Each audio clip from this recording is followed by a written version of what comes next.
Welcome everyone to RC number 7. Today's subject is how to improve your research on passages. As an example, we'll be working with PT 79 section 2 questions 8 through 14. For those of you who are familiar with it, it is the Eileen Gray / Lacquer passage. So let's get right into it. So as usual, what this lesson contains. Last time for RC, we discussed how to train yourself to read more efficiently.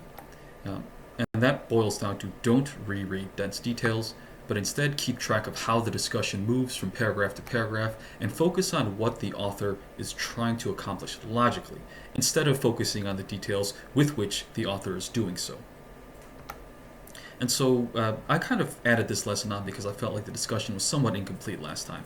Reading faster is great, but obviously that's only part of the puzzle. How can we leverage that efficient reading to better answer questions?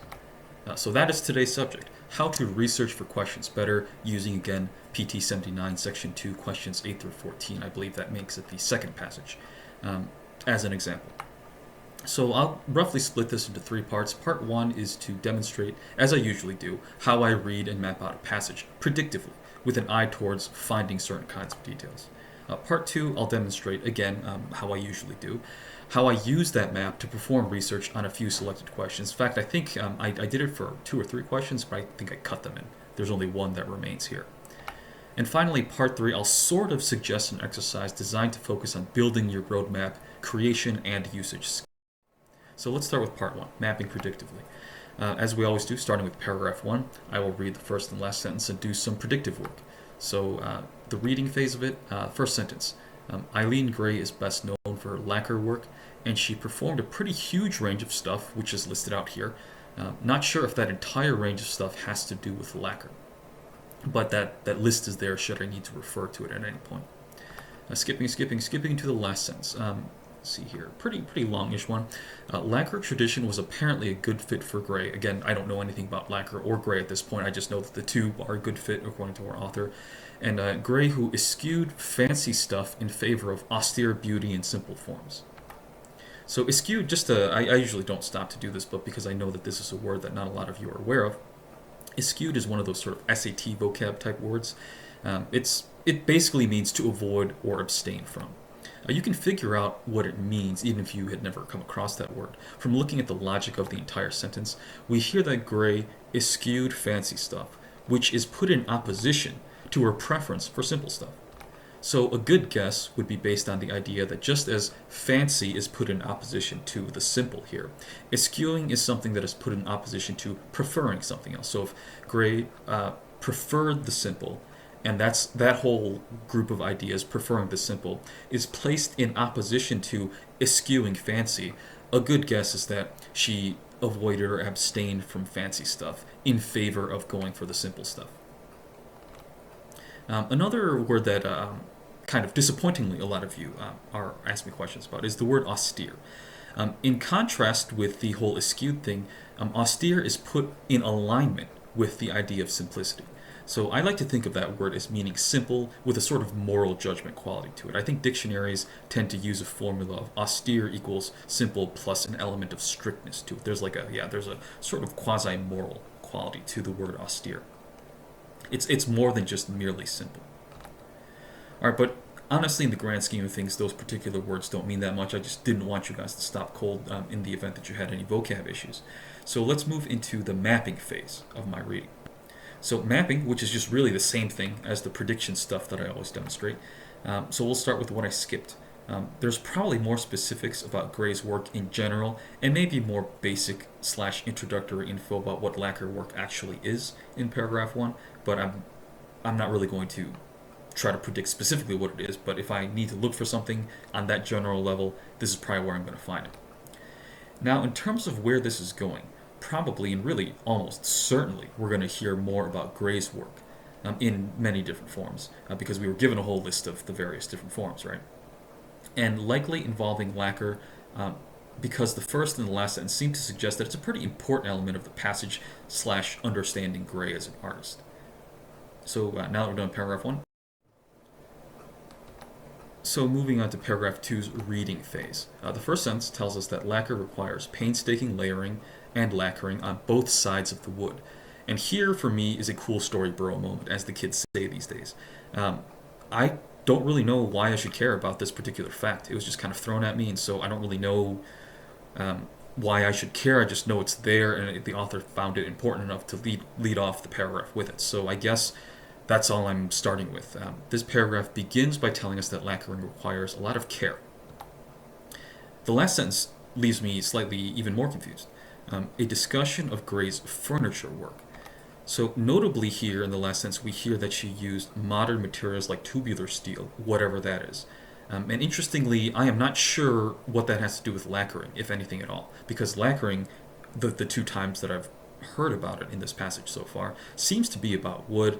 I don't know if tubular steel has any relation to that, or if furniture in general has any relation to that. I just don't know. All I do know from this last sentence is that the end product of this tubular steel thing was a piece of furniture that was visually austere, that still nonetheless met the user's needs. So that kind of leaves me a little bit lost, frankly, with this paragraph. It's not that what was discussed was particularly complex, I just really don't have much context for why that stuff was being said. And if you've been following my RC content, the why is what I'm really looking for. So I'm really uncomfortable here because I don't have a very clear idea of why things are going on in the grand scheme of things. But I can still do something predictively, which is what I'll demonstrate here. So the stuff I skipped in paragraph 2. There was almost certainly a journey starting from the painstaking lacquering bit in the first sentence, all the way to her tubular steel furniture work in the last sentence. So even if I don't know why this paragraph exists really in the grand scheme of the passage, I know that within the two things that I read for this particular paragraph, those things are there because they are part of the same discussion, and I'm just taking that very basic assumption and just putting it to words here. Again, there was certainly a journey from the painstaking lacquering that was introduced in sentence 1 to the furniture work that was discussed in an example in the last sentence of that paragraph. I don't know how or why I got there, but I just know that that journey happened. And so, since I can't see a direct connection, as I was just saying, I can only guess that something about the painstakingness of lacquer work is relevant to how Gray ended up making furniture. Again, it could be that the painstakingness is something maybe that she wanted to avoid in her furniture. I don't know. I would guess that given the general tone of the passage of what little I read, that's probably not going to be the case, but I could be wrong. Either way, I know it has some sort of discursive or discussion-worthy relevance to the furniture. The painstakingness of lacquer plus how she ended up making furniture. Those two things have to be related. As for where this is going, I really have no clue, as you might have guessed from my generally being kind of lost on why this paragraph exists. I really don't know where it's going because I don't know why we ended up even here on paragraph 2. So my best guess is that we're just going to hear more about Gray's work. That's it. Now that brings us to paragraph 3 and the reading phase thereof. The first sentence gives me something interesting. We finally get something that I can use as context about Gray's lacquer versus Gray's interior design work. So apparently both of those things from paragraph 2, lacquer and interior design, help explain something about a third category of Gray's work, namely her architecture. And so I want to note here that on my initial reading, I wasn't 100% sure that the thing that I read in the last sentence of paragraph 2, the furniture thing, qualified as interior design. That's just something that I guessed based on how this sentence set things up. That there really wasn't any other place in the passage to discuss both lacquer and interior design other than paragraph 2. So I just assumed that whatever, even if it wasn't the specific thing that I ended up reading in the last sentence, lacquer and interior design both must have been a feature of paragraph 2. And furthermore, even though I can't really intelligently discuss any of those three concepts, her lacquer, interior design, or architecture, I can't really say much more about any of those at this point. What matters to me as a test taker is that I know that the author is presenting those first two concepts as somehow explanatory for the third, because we're told that Gray's lacquer work and her interior design work prefigured her architecture work, so those two things somehow explain or set up how we are supposed to view her architecture. And so, the last sentence now. We hear about one of Gray's tables, and apparently she put a carpet under both an inside and an outside copy of that same table, according to our author, as though to underscore that there is no important distinction between exterior and interior. This is another cool story bro moment for me. I'm not exactly sure 100% why this is there. It just must somehow fit into the overall discussion of how Gray's work in lacquer interior design explains why she does architecture this way. That there is no distinction between interior and exterior, which sounds cool. I'm not really gonna pretend like I really understand what that means on an artistic or architectural level. I just know that that's what they're getting at. So now to the mapping phase. In terms of what I skipped in paragraph 3, just like paragraph 2, I really have no context right now for how exactly the first sentence of 3 relates to the last sentence of 3. So I just have to assume that this discussion of the table in the last sentence somehow caps off the first sentence's assertion that Gray's lacquer and interior design work somehow explains how we're supposed to understand her architectural work. I just have to know and believe that that's what's going on. In terms of where this passage is going, nowhere. This is a 3-paragraph passage, so we are done. So now to build our paragraph by paragraph map, as I normally do. So paragraph 1, Gray is best known for her lacquer work, but she did a pretty big range of stuff. Apparently, she's into simpler looks rather than fancy ones. We might hear more about her work in general, or lacquer in general, here in paragraph 1. Paragraph 2 moves on by telling us that lacquering can be painstaking, and somehow that idea leads to a discussion of Gray making visually austere furniture that still meets users' needs. I didn't have a clear context for how to describe this paragraph while I was reading it, but based on paragraph 3, I'm going to call this paragraph a discussion linking Gray's lacquer work to her interior design work. And again, that interior design and lacquer vocabulary actually came from paragraph 3. And speaking of paragraph 3, the way I saw that one is that Gray's lacquer and interior design work, presumably those are the two things that paragraph 2 covered, all that stuff somehow prefigures or explains her architectural work, and that's presumably what paragraph 3 was going to be about. All this somehow leads to a discussion of one of her tables demonstrating a lack of distinction between exterior and interior. So yeah, we get quite a bit of, I mean, fancy is probably not the best way to describe it, because not only do I use it to describe a different concept in paragraph 1, but it's not that these ideas are particularly hard. I think the difficulty that I have, and that a lot of you are going to share, is that why question that I'm always trying to drive you towards. That was not really as forthcoming as it could have been. The author starts paragraph 2 by mentioning something, but by the time we get down to the end of paragraph 2, we're talking about something that doesn't have, at least to me, because I skipped so much, a super obvious link to what was introduced. Same thing was going on in paragraph 3. Paragraph 3's intro sentence was very helpful to me. It even helped me understand paragraph 2 better. But again, by the time I skipped to the end of paragraph 3, I didn't really know exactly why this thing about tables and interior and exterior not being really separated, I didn't really know why that mattered. All I know that it was just part of the same discussion that was started in paragraph 3. That was the best that I could do. So skipping questions 8 and 9 because they're just kind of more overall questions, and I probably wouldn't do extensive research for those. I'll move right to number 10 here, which is an inference question. The passage provides information that most strongly supports which one of the following assertions. So starting right up with answer choice A, Gray's reputation rests primarily on the range of styles and media in which she worked rather than on her work in any particular medium. In terms of research, I'd probably find this in paragraph 1, if anywhere, so kind of skipping back to look at it. Reading. I'm not really seeing any comments about her reputation in general, and even worse, I don't see anything linking her reputation to being about her range of works versus her work in a particular area. So I'm going to eliminate this one because I just don't really see any support for it in the one place that I think I would find it. Moving on to B. Gray personally constructed most of the interior furnishings that she designed. So again, from our roadmap, I'm just kind of assuming that what paragraph 3 refers to as interior design was actually discussed in paragraph 2. So I'd probably find information for this in paragraph 2. That being said, a caveat, it could be how Gray works in general enough. It could be broad enough to also be in paragraph 1. So I'll kind of take all that into account here. We did just scan paragraph 1 for answer choice A's purposes, and in addition to not seeing answer choice A in there, I don't recall seeing anything about B in there either. I don't see anything about this, issue of who actually made her stuff. When it comes to paragraph 2, though, I don't see anything specifically that she did do the constructions herself.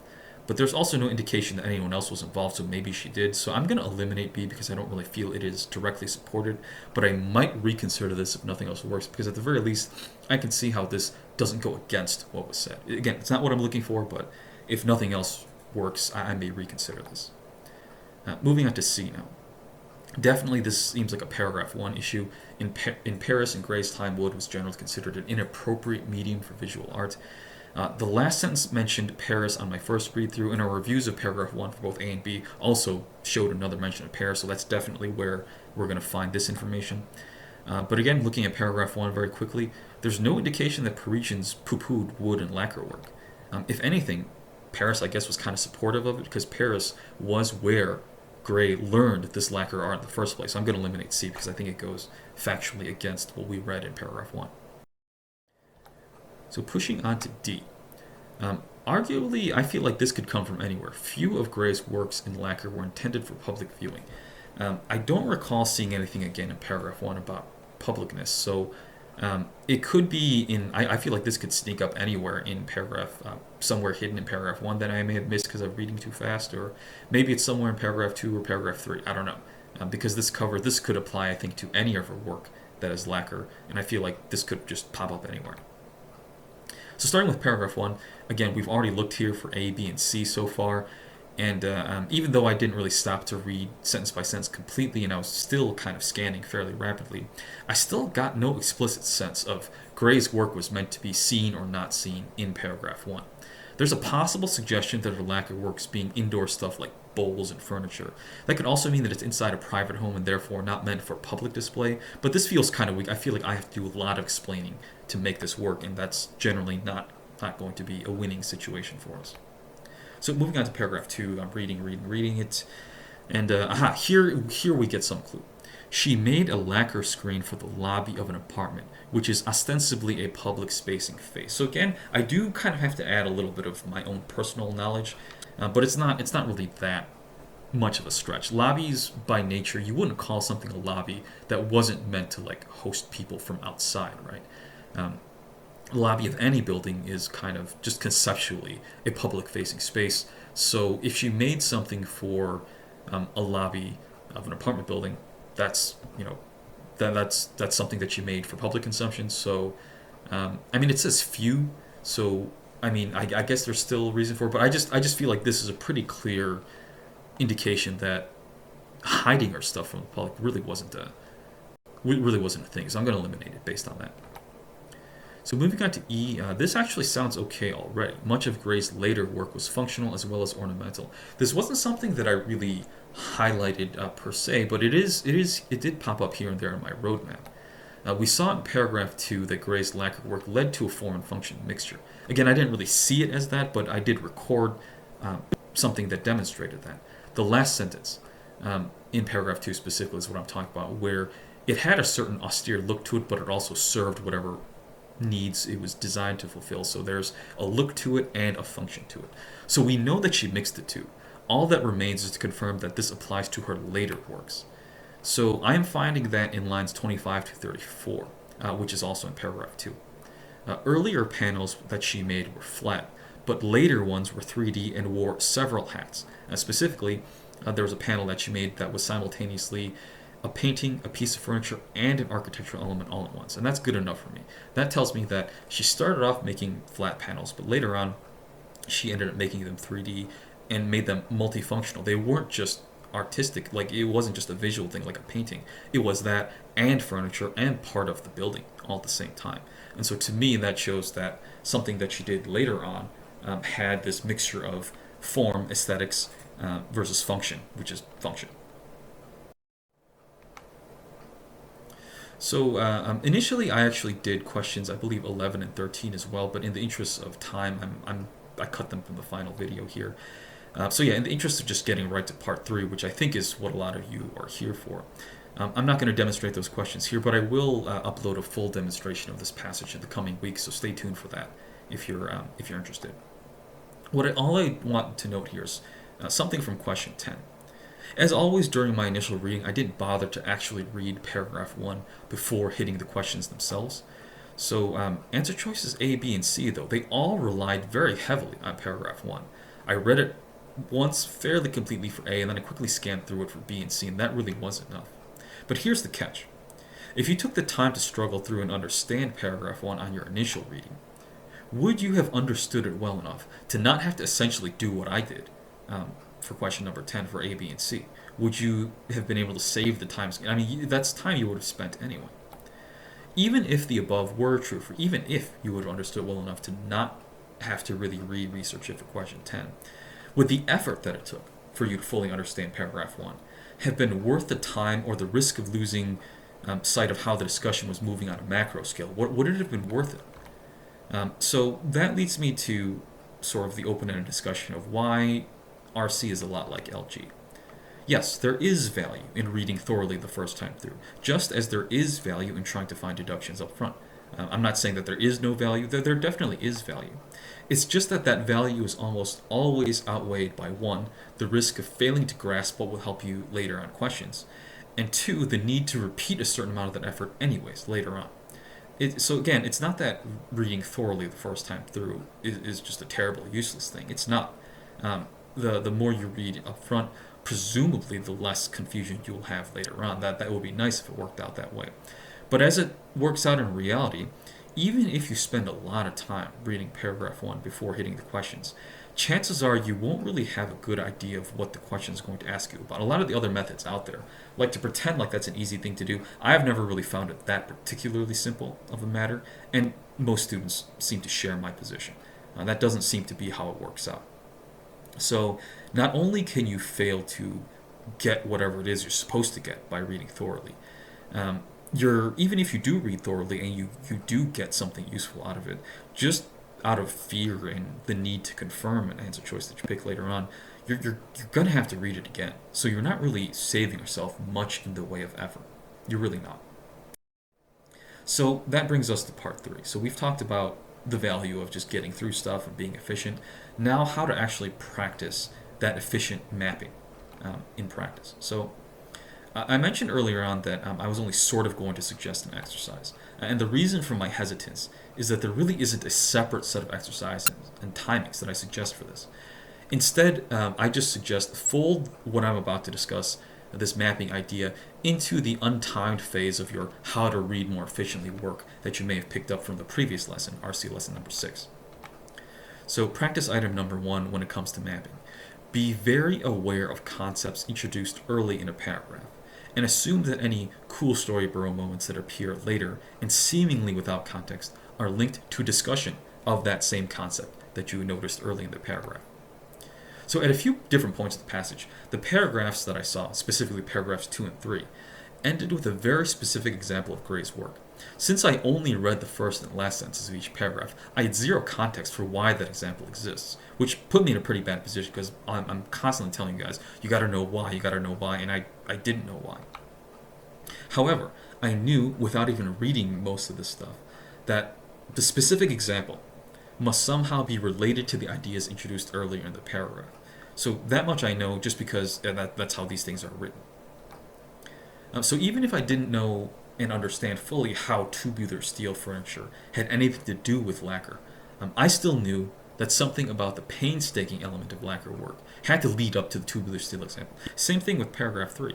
I didn't really know how that table with a carpet under it really fit into how her lacquer work and interior design work prefigured her architectural work, but I just know that that table example then has to explain or expand or somehow add to the discussion of what was introduced in paragraph 3.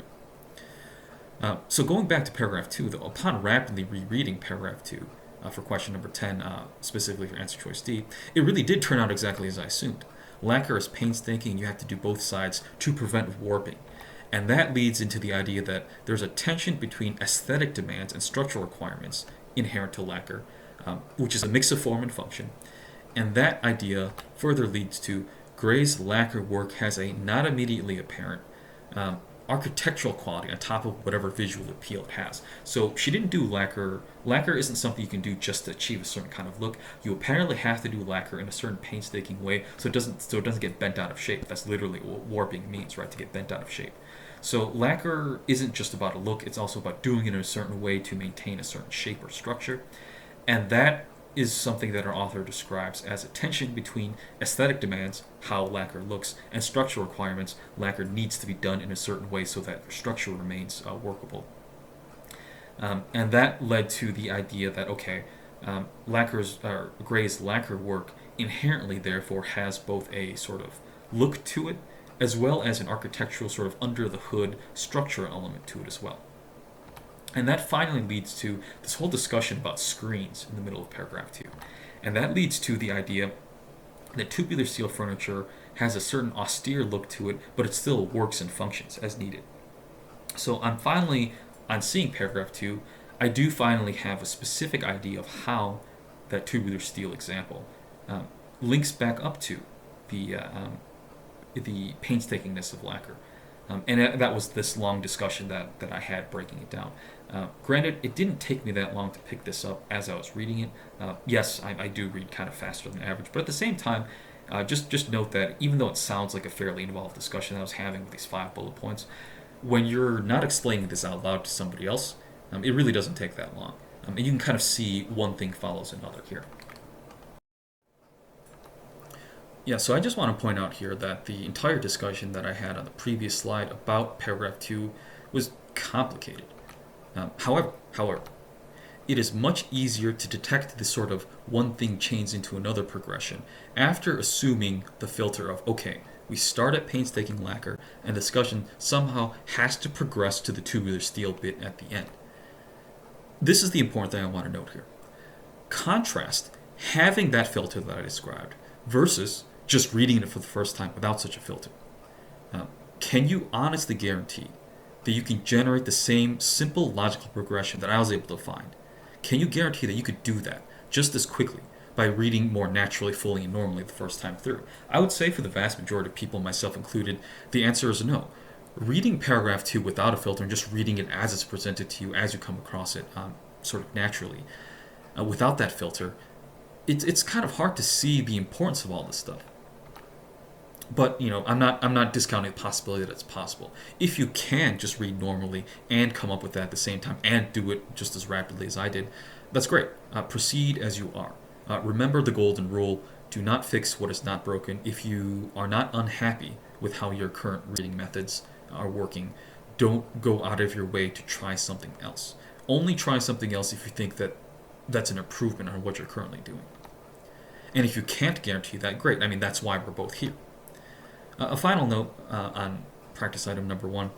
It's possible that the cool story bro out of context moment is offered as a contrast or alternative to the concept introduced earlier. So again, in both paragraphs 2 and 3, when I got to that cool story bro moment at the end, I just kind of assumed that it was part of the same discussion, that it wasn't a contrast or anything. That was just based on my guess, based on the tone that the author was taking. I didn't really come across any buts or howevers or in contrast kind of words. So there wasn't a whole lot of signaling to me that it was a turn of some kind.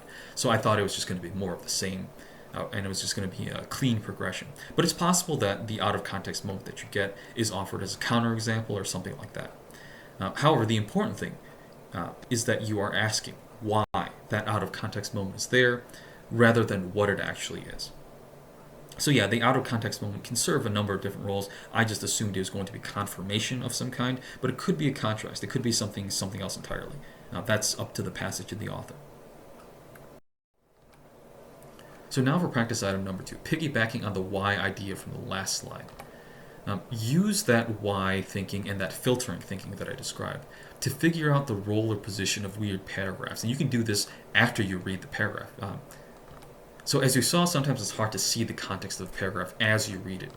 For instance, I had very little context for what role paragraph 2 was supposed to take because it started out at wood and lacquer and for some unknown reason to me ended up with tubular steel furniture. I have no clue how or why we got there.